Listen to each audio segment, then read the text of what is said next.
बिस्मिल्लाहिर्रहमानिर्रहीम। अस्सलाम वालेकुम नाज़रीन, आप यूट्यूब चैनल देख रहे हैं, मैं इमरान खान हूँ। नाज़रीन, बड़ा शदीद किस्म का रद्द-ए-अमल आया, बड़े आफ्टर शॉक्स हैं डीजी ISPR की प्रेस कॉन्फ्रेंस के, और बहुत सारे लोग सर पकड़ के बैठ गए हैं। यानी जो लोग जमहूरियत में मानते हैं, जो लोग आज़ाद सहाफ़त में मानते हैं, या बहुत सारे ऐसे लोग जो फोर्सेस का हिस्सा रहे हैं, वो भी सर पकड़ के बैठे हैं। मेरी जिससे भी बात हुई उन्होंने कहा यार ये तो हम कभी एक्सपेक्ट ही नहीं कर रहे थे कि इदारा इस लेवल तक जा सकता है या इस लेवल तक नफ़रत फैल सकती है, या कम से कम डीजी ISPR के लेवल का एक जर्नैल बैठ के इतनी पोलिटिसाइज किस्म की प्रेस कॉन्फ्रेंस कर सकता है। अब रद्द-ए-अमल भी उतना ही शदीद आ रहा है, बड़ा ज़बरदस्त रद्द-ए-अमल आ रहा है। पाकिस्तान तहरीक इंसाफ की जानिब से रद्द-ए-अमल आया। जो लोग बेचारे नरम थे, ज़्यादा खुलकर बात नहीं करते थे, वो भी खुलकर बात करना शुरू हो गए। मैं अली मोहम्मद खान साहब को पढ़ रहा था, उनसे लोग हमेशा शिकवा करते रहे कि आप बहुत खुलकर नहीं आते इस लड़ाई में, तो उन्होंने भी आकर कहा जी इमरान खान लीडर है, ये ज़्यादती है जो आज इमरान खान के साथ हुई है। बहुत सारे दीगर लोग भी इसी तरह की बातें कर रहे हैं। अब खैबर पख्तूनख्वा से बड़ा शदीद रद्द-ए-अमल आया, ख़ास तौर पे उस बयान पर जो वज़ीर आला खैबर पख्तूनख्वा को कुत्ता कहा है डीजी ISPR ने। ये एक जर्नलिस्ट का सवाल था, उन्होंने सवाल पूछा जनाब वो कुत्ते बांधे थे मस्जिद में, तो क्या ये वाक़या इसके ऊपर कोई आपका रद्द-ए-अमल नहीं आया? तो असल में तो बात ये नहीं थी, जो बात सुहेल अफरीदी ने की थी वो ये थी कि मस्जिद में कुत्ते बांधे गए। जब लोग गए और जाकर उन्होंने बात की तो उन्हें कहा गया कि आप और कुत्ते हमारे लिए एक जैसे हैं। यानी वो जो लोग गए थे उनकी तौहीन की गई, उन्हें भी कुत्ते करार दिया गया। इसके ऊपर सबने ये कहा और सबको ये शुबा था, यानी मुझे भी ऐसा था कि शायद मामला एग्जेजरेट हो रहा, लेकिन जैसा वज़ीर आला ने कहा हमने वैसा रिपोर्ट कर दिया। उसके बाद जब वहाँ पर कुछ मकामी लोगों से बात हुई तो उन्होंने कहा जी वाक़या हुआ है। मैंने कहा जी कैसे हुआ है? फिर सोशल मीडिया के ऊपर बाकायदा लोगों ने सबूत डाले कि मसाजिद के अंदर जो है वो अजीब तरह की सूरत पैदा हो गई है, जूतों के अंदर लोग अंदर भी चले जाते हैं। बहुत सारी मसाजिद या मदारिस जो हैं जहाँ पे पहले जुमे की नमाज या नमाज होती थी, वहाँ पे अब कंट्रोल कर लिया गया है, क्योंकि आबादी उन इलाकों से चली गई है, सिक्योरिटी फोर्सेस के कंट्रोल में वो एरियाज़। और ये कुत्तों वाला वाक़या हुआ था, बाकायदा एक तकरीर भी इसके सिलसिले में पेश की गई। जो लोग ऐनी शाहिदीन थे उन्होंने ये बताया भी, बल्कि एक नौजवान की मैंने आपको वीडियो के बारे में बताया जिसने ये कन्फर्म किया कि ये वीडियो उसने बहुत पहले अपने फेसबुक पे लगाई थी। और ये पाकिस्तान तहरीक इंसाफ का भी नहीं है नौजवान, ये पासून का है। तो उसने भी ये बताया था कि जनाब ये कुत्ते वाला वाक़या पेश आया था, जब लोग गए तो उन्हें कहा गया कि आप भी ऐसे हैं कुत्ते हैं। अच्छा, हमें इस बात पे यकीन नहीं आ रहा था कि फ़ौजी जो है वो एक फ़ौजी ऑफिसर लोगों को कुत्ता कह सकता है, लेकिन वज़ीर आला को बदकिस्मती से सच्चा साबित कर दिया डीजी ISPR ने, वज़ीर आला को ही कुत्ता कहकर। यानी डीजी ISPR या फ़ौज के बारे में एक ये मार्जिन जो लोगों के दिमाग में था कि ये किसी को कुत्ता नहीं कह सकते, वो डीजी ISPR ने अपने मुंह से कुत्ता का लफ्ज़ इस्तेमाल करके एक वज़ीर आला के लिए जो अवाम का मुंतखब नुमाइंदा है, जो वोट लेकर आया है, जिसने पूरी एस्टेब्लिशमेंट के ख़िलाफ़ इलेक्शन लड़ा है, जिसने यानी एस्टेब्लिशमेंट तो पूरी की पूरी जो मिलिट्री एस्टेब्लिशमेंट है वो खैबर पख्तूनख्वा में PTI के साथ थोड़ी थी, वो तो दूसरी जमातों के साथ थी। लेकिन इसके बावजूद पाकिस्तान तहरीक इंसाफ अगर इलेक्शन जीती है तो लोगों ने PTI को वोट दिया एस्टेब्लिशमेंट के ख़िलाफ़, अब उनकी तौहीन हो गई। अब इसके ऊपर बड़ा सख्त रद्द-ए-अमल आ रहा है और शदीद तरीन गम गुस्सा है कि वज़ीर आला को कुत्ता कहा गया, हालांकि वो करोड़ों लोगों के नुमाइंदे हैं। अब माफ़ी का मुतालबा किया गया कि जनाब माफ़ी मांगे इस मामले पर। तो क्या माफ़ी मांगेंगे? एक तो ये साबित कर दिया वज़ीर आला ने जो कहा था वो ठीक कहा था, डीजी ISPR ने उसको ठीक साबित कर दिया कि ये कुत्ता कह सकते हैं। अब एक मैं आपको वाक़या और याद दिलाता हूँ, ये ऐसा पहली दफ़ा नहीं है कि सियासतदानों को कुत्ता कहा जाए या कोई इस तरह की हरकत की जाए।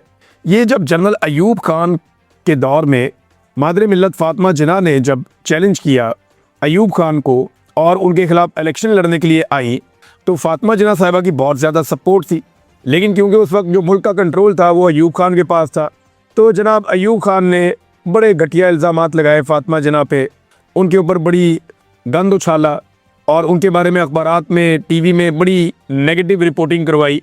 हत्ता कि खुर्रम दस्तगीर साहब हैं गुजरावाला से PMLN के, इनके जो वालिद हैं दस्तगीर साहब, इनके बारे में ये दावा किया जाता है कि एक कुतिया इन्होंने ली, एक कुतिया, और कुतिया लेके उसके गले में कुछ लोग ये कहते हैं कि एक लालटेन डाल दी जो कि इंतखाबी निशान था फ़ातिमा जिन्ना का। कुछ लोग कहते हैं जी फ़ातिमा जिन्ना की तस्वीर जो है वो उस कुतिया के गले में लटका के उसको शहर का चक्कर लगवाया। ये यानी ये पुराना तरीक़ाकार है, ये डिक्टेटर्स ऐसे ही करते हैं। ये ऐसा पहली दफ़ा नहीं हो रहा कि किसी को कुत्ता कहा जा रहा है या इस किस्म के इल्ज़ामात लगाए जा रहे हैं। अच्छा, इसके ऊपर माफ़ी का मुतालबा किया जा रहा है। अब जब लोग माफ़ी का मुतालबा कर रहे हैं कि जनाब आप इस पर माफ़ी मांगे और आपको इसके ऊपर शर्मिंदगी होनी चाहिए, तो बहुत सारे जर्नलिस्ट और बहुत सारे सियासतदान मुँह खोल के देख रहे हैं ये कैसे हो सकता है कि एक जर्नैल माफ़ी मांगे। भाई जर्नैल ने कुत्ता कह दिया तो बस आप समझ जाए वो कुत्ता ही है। अब आप माफ़ी का तकादा ना करें, यानी अब जर्नैल ने गलत कह दिया तो गलत ही है, अब वो माफ़ी नहीं मांग सकता कभी भी, ये मुमकिन ही नहीं है कि जर्नैल माफ़ी मांगे। तो जनाब मैं आपके सामने अमेरिका की एक मिसाल लेकर आता हूँ। अमेरिका के एक जनरल थे, जनरल स्टैनले मैकक्रिस्टल। ये अमेरिका की तारीख के फाइनेस्ट जर्नलों में से एक है। यानी उनका जो डिफेंस सेक्रेटरी था उसने एक दिन ये कहा था कि finest warrior and leader of man in combat I ever met, कि मैं अपनी ज़िंदगी में कभी इतने ज़बरदस्त फौजी से नहीं मिला जितना ज़बरदस्त ये स्टैनले मैकक्रिस्टल है। कमाल आदमी है ये आदमी। 34 साल तक अमेरिका के लिए जंगें लड़ता रहा। 34 साल ये अमेरिकी फ़ौज के अंदर, 1976 में ये आया था, 2010 में ये गया। बड़ा ज़बरदस्त करियर था इस बंदे का। इसने कई जंगें लड़ी अमेरिका के लिए। ऑपरेशन डेजर्ट शील्ड इसने लड़ी, गल्फ वॉर इसने लड़ी, अफ़गान वॉर इसने लड़ी, इराक वॉर इसने लड़ी, और आखिर में ये अफ़गानिस्तान के अंदर जंग का हिस्सा था जब इसकी नौकरी गई। अब अमेरिकी दिफाई तज्ज़ियाकारों का मानना है कि इससे बेहतर कमांडर कम ही मिलते हैं। बड़ा शानदार जर्नैल था अमेरिका का लड़ाई के मैदान में। इस शख्स ने जो बाइडन और दीगर ऑफिशियल्स के बारे में कुछ तमस्कर अमेज बात कर दी, और इसके लोगों ने भी कर दी। वो बात रिपोर्ट होगी मीडिया में, और उसके बाद इसको बुलवाया गया, बुलवा कर इससे इस्तीफा मंगवाया गया, और फिर इसको नौकरी से फारिग कर दिया गया। ये बंदा देखे इतना तगड़ा था। इसके बाद 9 बड़े फौजी एजाज़ात थे अमेरिका के। अमेरिकी फौजी एजाज़ात एवं नहीं मिल जाते, बड़े बड़े 9 फौजी एजाज़ात थे और तगड़े फौजी एजाज़ात थे इस बंदे के पास। लेकिन स्टैनले मैकक्रिस्टल को, 4 स्टार जनरल को बराक ओबामा ने बुलवाया। उसने ना सिर्फ माफ़ी मांगी तहरीरी तौर पे, माफ़ी मांगने के बाद उसको उसके ओहदे से 23 जून 2010 को मैदानी जंग से बुलवा के हटा दिया गया। ये है जनाब कौम। इस तरह बनाया जाता है सुपर पावर, इस तरह उसूल बनाए जाते हैं मुल्क के अंदर। लेकिन यहाँ पाकिस्तान में जो जिसको मर्जी कुछ कह ले, उन्होंने कुत्ता कह दिया, हुकूमत बजाय इसके कि हुकूमत ये कहे कि यार ये ज़्यादती है। वो एक लीडर है, आप उसको कुत्ता नहीं कह सकते, और वो एक सूबे का आईनी सरबराह है, एक सरकारी मुलाजिम 22वें ग्रेड का, वो उसको कुत्ता नहीं कह सकता। बजाय ये कहने की हुकूमत कह रही है कि हम डीजी की प्रेस कॉन्फ्रेंस के एक एक लफ्ज़ की हमायत करते हैं। इससे ज़्यादा बूट पॉलिश क्या होगी। यानी कहाँ से कहाँ ये लोग पाकिस्तान को लेकर आ गए। बाकी लोग भी अपना अपना रद्द-ए-अमल दे रहे हैं, लेकिन उससे पहले कायद-ए-आज़म मोहम्मद अली जिन्ना का रद्द-ए-अमल सबसे इंपॉर्टेंट तो वो है ना। कायद-ए-आज़म मोहम्मद अली जिन्ना का रद्द-ए-अमल। कायद-ए-आज़म ने कहा था, do not forget that the arm forces are the servants of the people.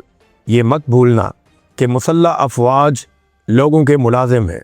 You do not make national policy, आप कौम की पॉलिसी नहीं बनाते। इट इज़ वी, ये हम हैं, द सिविलियंस, आम शहरिया civilians, who decide these issues, and it is your duty to carry out these talks with which you are interested। अब आप ये देखें, कायद-ए-आज़म मोहम्मद अली जिन्ना ने ये बात फौजियों को कही थी।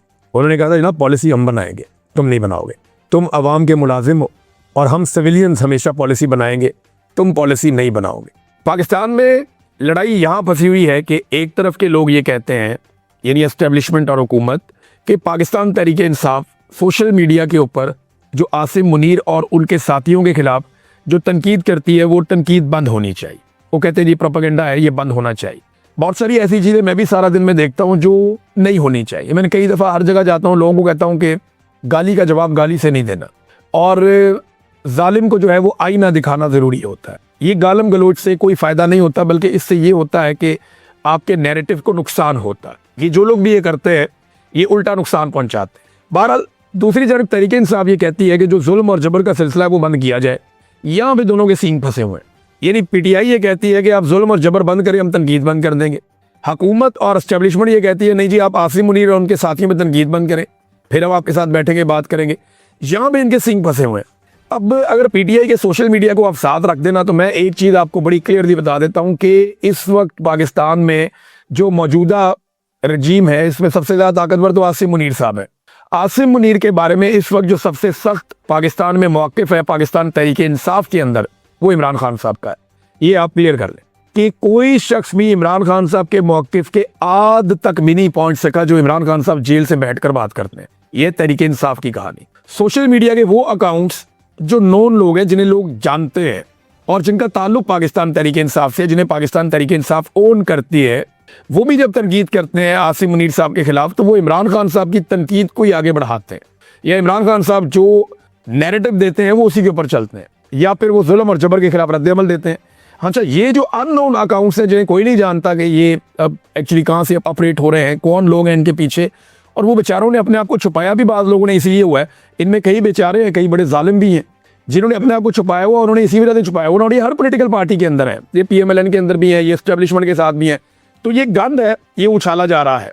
लेकिन जो लोग पाकिस्तान तहरीक इंसाफ का ऑफिशियल सोशल मीडिया चला रहे हैं, वो जो तनकीद करते हैं वो इमरान खान साहब की तनकीद की रोशनी में करते हैं। तो असल में अगर किसी ने मामला करना है तो वो इमरान खान साहब से करना है, और ये मामला इमरान खान के साथ एस्टेब्लिशमेंट ने ही करना है जाके, और मौजूदा हुक्मरानों ने साथ जाके बैठ के करना है। राणा सनाउल्लाह साहब ने कहा 4-5 बंदे मिलकर बैठ जाए। अब लोग उसके ऊपर कह रहे हैं जी कि इमरान खान साहब राजी नहीं होंगे बैठने के लिए, बाकी लोग बैठ जाएंगे। तो ये फैसला इमरान खान ने या मौजूदा रजीम ने करना है। मौजूदा रजीम अगर संजीदा होता, देखें ये बयानिया बनाया जा रहा है कि इमरान खान बात नहीं करना चाहते, या जो पाकिस्तान से बाहर मौजूद लोग हैं वो बात होने नहीं देना चाहते। तो अगर इमरान खान सुबह बैठ जाए बातचीत करने के लिए, तो कौन है जो कहे कि बात नहीं करनी चाहिए? बताएं ना, पूरी दुनिया में कोई एक बंदा बताएं जो ये कहे कि इमरान खान को बातचीत नहीं करनी चाहिए। कोई ज़हनी मरीज ही होगा जो ये कहेगा कि बातचीत नहीं करनी चाहिए। मुझे तो नहीं लगता पाकिस्तान तहरीक इंसाफ का कोई ऑफिशियल सोशल मीडिया या जो लोग पाकिस्तान से जर्नलिस्ट बाहर आ गए हैं, कोई भी ये कहेगा कि इमरान खान को बात ही नहीं करनी चाहिए। ये तो सब कहते हैं कि जंगों का फैसला भी टेबल के ऊपर होता है। तो इमरान खान को और बाकी लोगों को अगर बैठ के बात करनी है तो बात करके कोई मसले का हल निकाल लें। अगर इमरान खान ने बात ना करनी होती तो पिछले साल मुज़ाकरात शुरू ना होते, और जब पिछले साल मुज़ाकरात हुए तो सब ने उसको अप्रिशिएट किया कि ठीक है यार, इमरान खान ने फैसला किया है तो इसमें तो कोई नतीजा निकलेगा या ये एक्सपोज हो जाएंगे। तो वो एक्सपोज हो गए, नतीजा निकला ही नहीं। देखिए दरअसल ये एक वारदात है जो मुझे दिखाई दे रहा है। कोई भी मुज़ाकरात इमरान खान से करने में संजीदा नहीं है। अगर ये संजीदा होते तो इमरान खान और बुशरा बीबी को इस वक्त सजाएं ना सुनाई जा रही होती। अगर ये संजीदा होते तो बैरून मुल्क जो सहाफ़ी मौजूद है या दीगर लोग मौजूद हैं उन्हें इस वक्त सजाएं ना सुनाई जा रही होती। 85 साल की सजाएं इन्होंने दे दी। फिर जो पकड़ दकड़ हो रही है लगातार, जो प्रोपेगेंडा लगातार करवाया जा रहा है, ये ना करवाया जा रहा होता। फैज़ हमीद वाले बयान के बाद अली अशफाक का लाइसेंस मुअत्तल हो जाता है।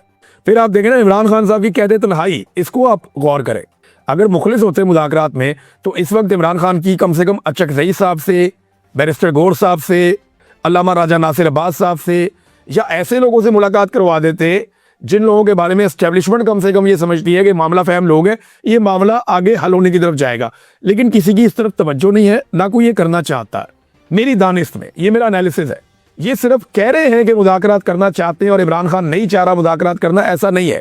अगर कोई भी इमरान खान साहब से बात करने जाएगा तो वो बात कर देंगे, लेकिन बातचीत होगी किन शराइत पे, यहाँ मामला फंस जाता है। इमरान खान कहते हैं कि ये हुकूमत जाली है, ये अवाम ने बनाई नहीं, ये ज़बरदस्ती लाकर बैठाए गए हैं लोग। आप नया इलेक्शन करवा लें या फिर आप मैंडेट जो है वो वापस करें, यानी कोई इंसाफ की बात कर लें ना, कोई डेमोक्रेसी की बात कर लें।